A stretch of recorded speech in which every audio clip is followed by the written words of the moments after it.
Seigneur, je te remercie pour ce rendez-vous divin.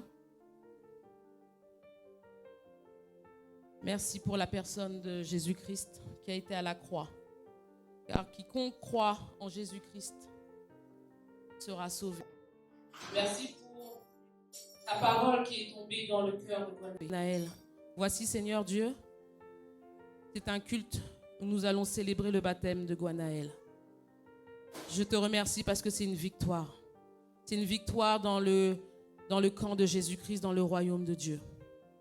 Merci Seigneur Dieu pour cette parole qui va être annoncée à ton peuple. Dans le nom puissant de Jésus-Christ. Amen. Le titre du message, tu es Dieu. Tu es Dieu. Sans plus tarder, nous allons dans Exode. Exode 14. Nous sommes au temps de Moïse et de Pharaon. Pharaon a servi le peuple juif et Dieu envoie Moïse comme le libérateur. Le plus grand libérateur après Jésus.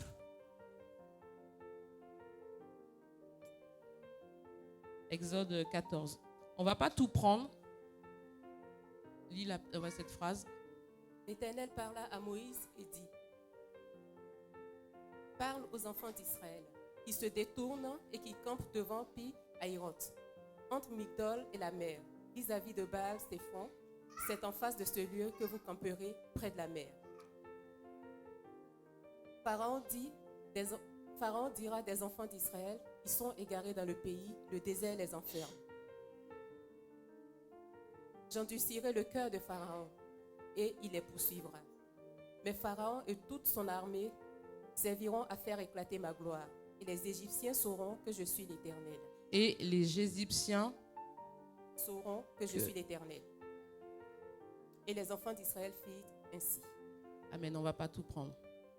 Les enfants d'Israël sont allés donc au désert face à la mer Rouge. Les voici coincés. Les voici coincés, ils ne peuvent pas aller devant, derrière. Dieu a endurci le cœur de Pharaon. Le cœur de Pharaon est serré, il est rempli de colère, il est rempli de vengeance. Il a été humilié. Donc il va avec tous ses chars et ses cavaliers à la poursuite de ceux qu'il a laissés partir. Les Hébreux se retrouvent coincés. Les Hébreux ne peuvent pas avancer et ils entendent les phares de Pharaon qui arrivent. Ils se retrouvent coincés. Ils ne savent pas quoi faire. L'Éternel dira aux enfants d'Israël de garder le silence. Quand tu ne sais pas quoi faire, garde le silence. Le Seigneur te donne une parole et garde cette parole-là. Ressasse-la dans ton cœur. Si tu dois dire quelque chose, ce sont les paroles de l'Éternel. Une situation bloquée. L'Éternel souffla un vent, c'était toute la nuit. Un des plus grands miracles. La mer s'ouvre. Le peuple peut traverser. Le Dieu a frayé un chemin. Il traverse. Donc il faut savoir qu'ils sont plus d'1 million, ils sont nombreux. Ils traversent, ils traversent, ils traversent. Une fois que tout le monde a traversé, ceux qui bloquaient les Égyptiens ne les bloquent plus. Du coup, eux aussi traversent. Et c'est là que l'Éternel va faire éclater sa gloire en refermant la mer. La mer va se refermer pour secourir les enfants d'Israël. Les enfants d'Israël. Et là, tout le monde va reconnaître que le Dieu de Moïse est le vrai Dieu. Dieu est Dieu. Même les magiciens ont dit que le Dieu de Moïse était Dieu. Qu'il fallait les laisser partir. Face à Pharaon, Dieu est Dieu. On va aller dans Marc 5. Marc 5. Dieu est Dieu. Je suis venu te dire que Dieu est Dieu. Marc 5. Ils arrivaient à l'autre bord de la mer, dans le pays des Gadaréniens. Aussitôt que Jésus fut hors de la barque, il vint au-devant de lui un homme sortant des sépulcres et possédé d'un esprit impur. Cet homme avait sa demeure dans les sépulcres et personne ne pouvait plus le lier, même avec une chaîne. Car souvent, il avait eu les fers aux pieds et avait été lié de chaînes, mais il avait rompu les chaînes et brisé les fers et personne n'avait la force de le dompter. Situation aussi où personne ne peut aider. Peut-être que tu te trouves aussi dans une situation où personne ne peut t'aider à part Dieu. Il était sans cesse, nuit et jour, dans les sépulcres et sur les montagnes, criant et se meurtrissant avec des prières. Ayant vu Jésus de loin, il accourut, se prosterna devant lui et s'écria d'une voix forte: Qu'y a-t-il entre moi et toi, Jésus, fils du Dieu très haut? Je t'en conjure, au nom de Dieu, ne me tourmente pas. Amen. Amen. Dans Matthieu, il est dit, ne nous tourmente pas avant l'heure. C'est-à-dire que là, même les démons reconnaissent que Dieu est Dieu.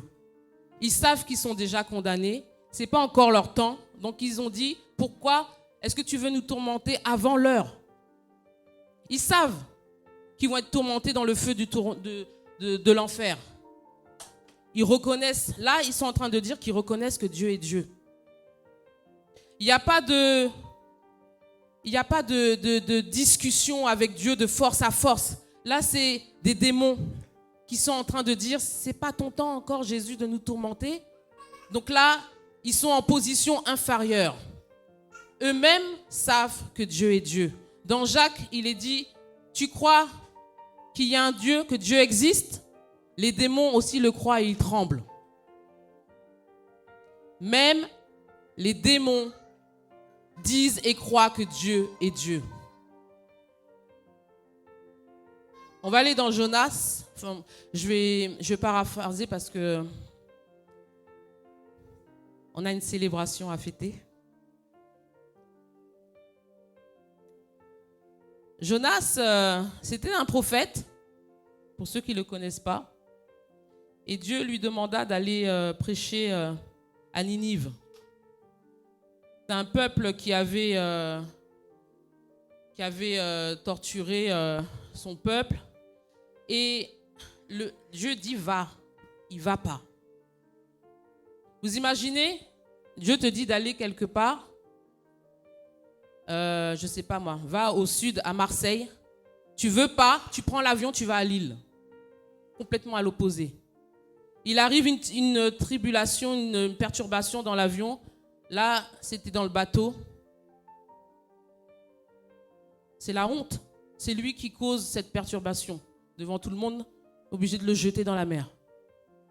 Quand tu n'obéis pas à la voix de Dieu. Et il resta 3 jours dans le poisson. 3 jours, il n'a pas mangé. Il a dû se remettre en question pendant 3 jours. Jésus est mort. C'est au bout du 3e jour aussi qu'il est ressuscité. Et puis quand le poisson le recrache, alors qu'il était censé être à Lille, il se retrouve où? Il se retrouve à Marseille. Il se retrouve à Marseille. Là, il a dû dire vraiment Dieu est Dieu. J'étais à Lille, j'étais dans un poisson, je me retrouve là où Dieu m'a demandé d'aller. Il va prêcher au peuple et puis il attendait de voir la chute du peuple en fait. Parce qu'ils étaient méchants avec son peuple. Et contrairement à ce qu'il pensait, le peuple va se repentir. Et Jonas n'était pas content parce qu'il s'attendait à ce que la foudre descende dans cette ville et les tue. Jésus est mort 3 jours. Vous imaginez aussi si Jésus avait dit au Père, je ne vais pas les sauver, je vais attendre qu'ils périssent tous. Parce que le peuple de Ninive, ça représente aussi tout le monde. Dieu veut que tout le monde soit sauvé. Il a besoin de toi et de moi avec un cœur, avec le cœur de Dieu. le cœur de Jésus. Dieu est Dieu. Même si on t'a fait du mal, même si on t'a blessé, Dieu est Dieu. S'il te demande de faire quelque chose, fais-le. Ah, on va aller dans Acte 9. C'est l'histoire de Saül, avant qu'il ne devienne Paul. Saül c'était un homme qui combattait l'église de Christ. C'était pas un païen, hein, c'était quelqu'un qui était dans la loi. Et il y avait un nouveau mouvement, le mouvement de Christ, et il combattait ce mouvement. Il a fait tuer Étienne. Étienne, quand il a été lapidé, il a vu Jésus levé, debout sur son trône. Et j'ai dit quoi? Acte 9. Sur le chemin, dans la route de Damas, il va déterminer pour détruire, pour égorger le peuple, les enfants de Dieu. Et là, une lumière lui apparut et il tombe. Pareil, 3 jours. 3 jours où il fut aveugle devant la présence de Dieu. Dieu a dit, pourquoi me persécutes-tu? Jésus a dit. C'est-à-dire que si on te persécute, c'est Jésus lui-même qu'on persécute. Si Étienne a vu Jésus lever, c'est parce qu'il est en action pour toi. Et on va le prendre.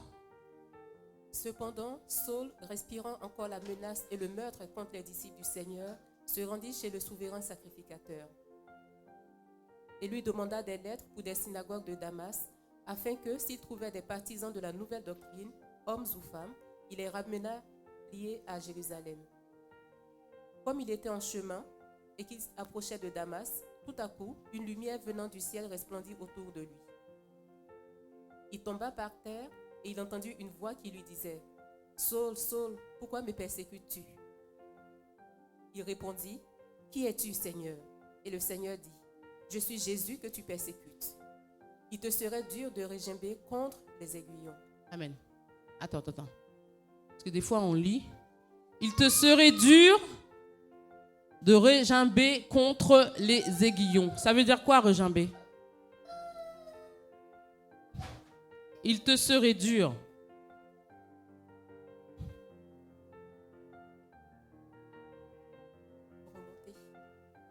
Remonter.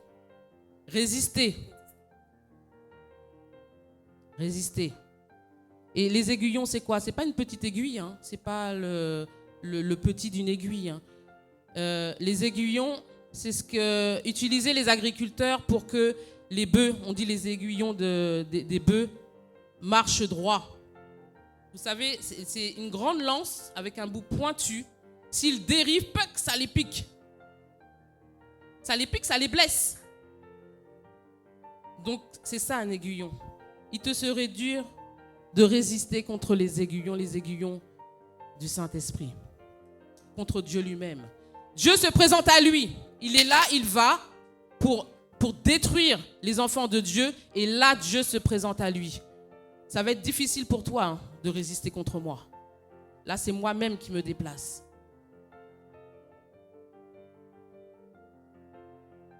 Alléluia. C'est ça, ça veut dire ça.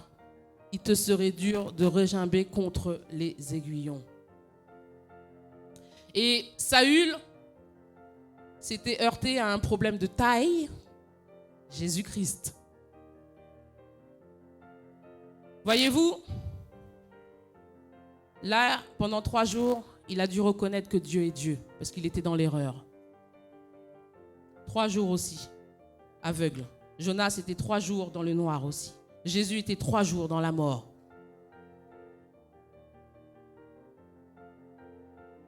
Des fois, si Dieu te parle, tu n'obéis pas, peut-être qu'il faut prendre aussi un temps avec le Seigneur où tu t'isoles des gens. Peut-être 3 jours de prière, 3 jours de jeûne. Parce que Dieu doit faire quelque chose avec toi.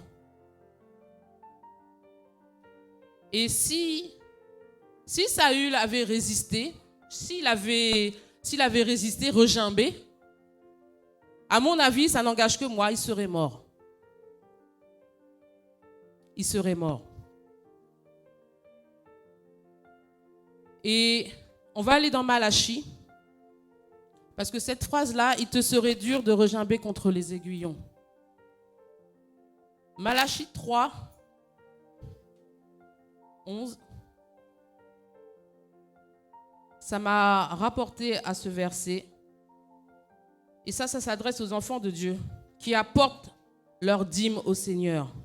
Parce que ceux qui n'apportent pas leur dîme au Seigneur, c'est dans Malachie, Dieu dit que ce sont des voleurs. C'est-à-dire qu'ils regardent les anges, il dit, tu vois, elle m'honore des lèvres, mais elle me vole. C'est une voleuse. La Bible dit que le voleur ne vient que pour détruire. Le voleur est associé au diable. Les enfants de Dieu qui obéissent et qui apportent, Dieu a donné un travail, qui apporte sa dîme pour l'avancement du royaume de Dieu. Voici ce qu'il dit dans Malachie 3, à partir du verset 8. Un homme trompe-t-il Dieu? Car vous me trompez et vous dites, en quoi t'avons-nous trompé? Dans les dîmes et les offrandes. Vous êtes frappés par la malédiction et vous me trompez, la nation tout entière. Apportez à la maison du trésor toutes les dîmes, afin qu'il y ait de la nourriture dans ma maison. Mettez-moi de la sorte à l'épreuve, dit l'Éternel des armées. Attention, ça je m'adresse aux enfants de Dieu qui obéissent et qui apportent leur dîme. Voici ce que l'Éternel déclare après.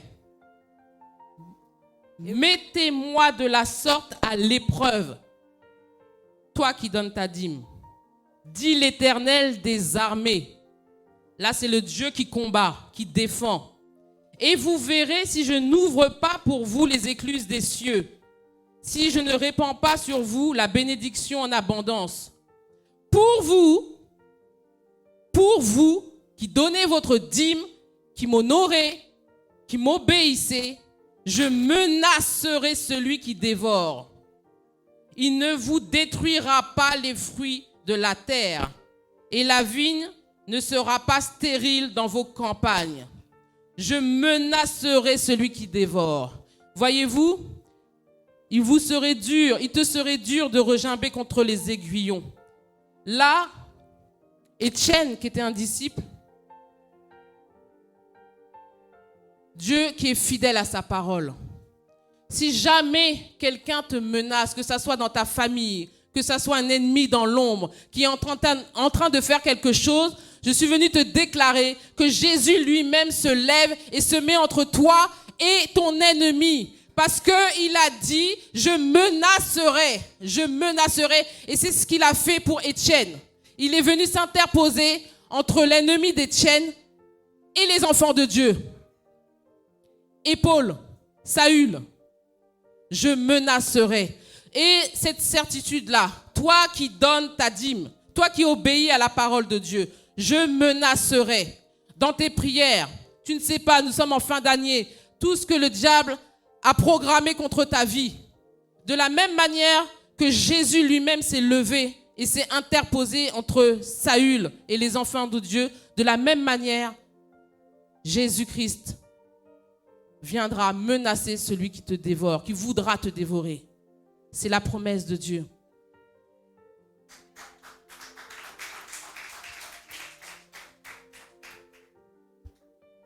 Jésus-Christ, il était déterminé à détruire le peuple de Dieu, les enfants de Dieu. Jésus-Christ a dit, tu passes pas. Tu ne passes pas. Tu les touches plus. Tu les touches plus. Et il te sera dur de regimber contre les aiguillons. Dieu, ça me fait penser aussi à un autre verset, on le connaît tous, c'est le psaume 23 au verset 5. Je dresse une table en face de mes ennemis. Que cela soit ton partage dans le nom de Jésus. Mais vous savez aussi, on ne va pas le prendre, vous savez aussi qu'il y a l'aiguillon Aiguillon du Saint-Esprit, il est dur de résister contre la parole de Dieu. Quand Dieu te parle, c'est dur. Je vais vous donner un exemple, mais qui a été à mon bénéfice. J'allais garer ma voiture. Il y avait une place. C'était pour moi, en fait. Il était tard. Et puis, j'allais la garer. Et puis, j'entends dans mon cœur une voix audible qui dit « Ne la gare pas là !» Alors qu'il était tard, j'étais fatiguée. Il y avait une place. Pour moi, c'était... Bon, j'ai fait demi-tour et j'ai été me garer plus loin.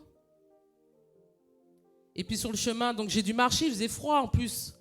Donc j'ai obéi, mais quand même, j'ai pas compris quoi. Et sur le chemin, je regarde la place vide, qui était beaucoup plus près. Bon, et puis la nuit passe. Le lendemain matin, je revais faire le chemin. Et qu'est-ce que je vois? L'emplacement là où je devais être, la voiture, je vois une carcasse. Elle a brûlé. Elle a brûlé. J'ai sursauté. J'ai dit, ouais, si ma voiture était là, la personne, elle aurait, je ne sais pas, une personne brûlée. Et quand Dieu parle, il est difficile. S'il vous plaît, quand Dieu parle, quand Dieu vous parle, il ne faut même pas négocier, il ne faut même pas discuter. Il faut faire confiance et dire, Dieu, tu es Dieu. Même si c'est difficile, Dieu, tu es Dieu.